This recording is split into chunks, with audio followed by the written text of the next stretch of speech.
We're also understanding that the government talks to avoid another shutdown. They're getting a little frosty right now because Nancy Pelosi isn't budging on the wall. No money for the wall. The president insisting before her comments that if they're not talking about funding for a wall, they're just wasting their time. To Third Seven Advisors Managing Director Michael Block and FBN AM co-host Lauren Simonetti. You know, Lauren, I used to think this was not going to happen, but now it looks like unless someone blinks, it is going to happen. We could be staring at another shutdown. I know. What does the clock say? How many days away are we now? 15. Like 2 weeks. We could be staring at another shutdown.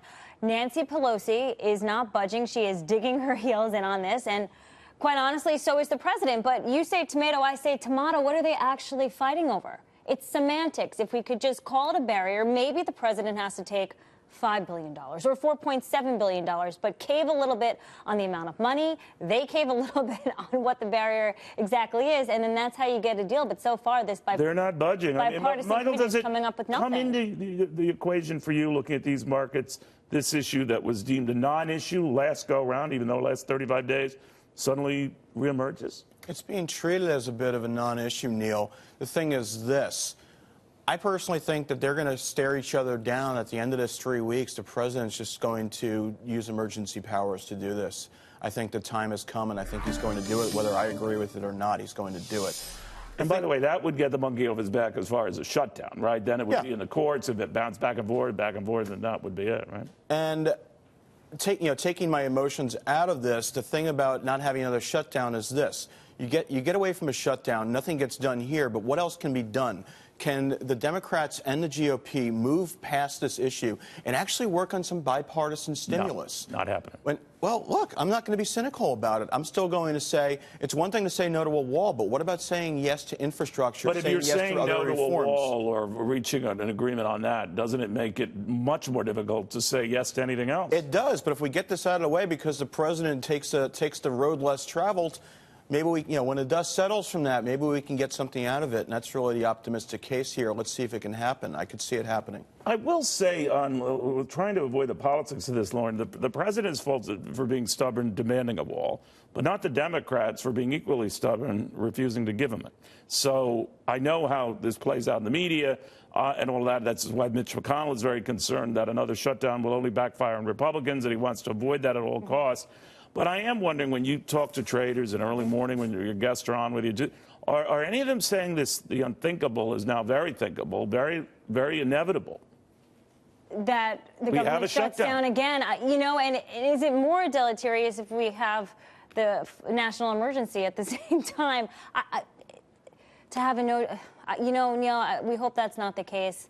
No one's actually said that could actually happen. There's hope that we get something out of these negotiations. Mitch McConnell has been very open, saying, I'm not going to discuss or give the president anything. But he's also made it clear, I think, to the president, sign. right? Don't even think about this, right?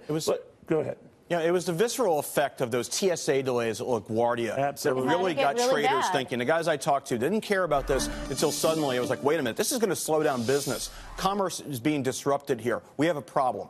Until then, no one cared. I went out on the street and I just spoke to regular people during the shutdown, and normally when you have to do a man on the street type of interview, no one wants to talk to you. They're busy, they're New Yorkers, just let them go. People were trying to tell me, they were seeking me out to tell me how they felt. Well, you're kind of a big deal. No, but it was a weird position, because usually you do a little bit of begging to get someone to talk to you. It was the opposite. They had a lot to say. Everyone, Republicans, Democrats, even contractors with the federal government. Don't sell yourself short. They wanted to talk to you. They wanted to talk to you. Very, very concerned about this. The trade talks meanwhile with China and the president making. I don't think this was worthy of a Fox News alert, but hinting, look, nothing is final until I meet with Xi Jinping.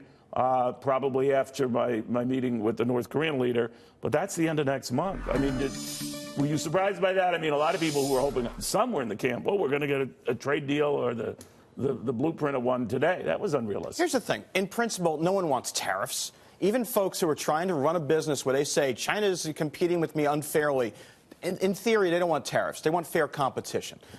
That's not the issue here. These guys can sit across the table with Liu He today and say, yes, we don't want tariffs. The issue here is the intellectual property, Neil. But can that be settled by today when he goes? No, absolutely not. This is going to take, and the thing hitting now is that the Chinese negotiators have invited President Trump to Hainan next month to meet with Xi.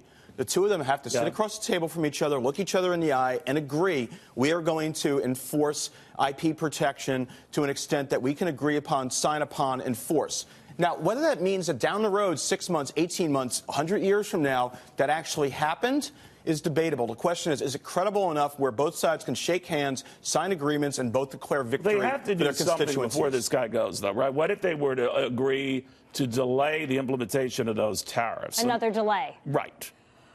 There has to be something no? because you have the optics of this. You have President Trump turning up at the meeting at 3:30 today and then possibly again with the president of China next month. So he's face to face now in these negotiations, setting Wall Street up. The market's up 8% this month on this final day. Yeah. Setting Wall Street up for a really big disappointment if they get nothing. So you have to sell some sort of deal. Maybe it's a compromise, not everything that we wanted, but whatever deal we get, I bet you we keep the tariffs. Because if we take them away, you can't enforce that China obeys. All right, guys.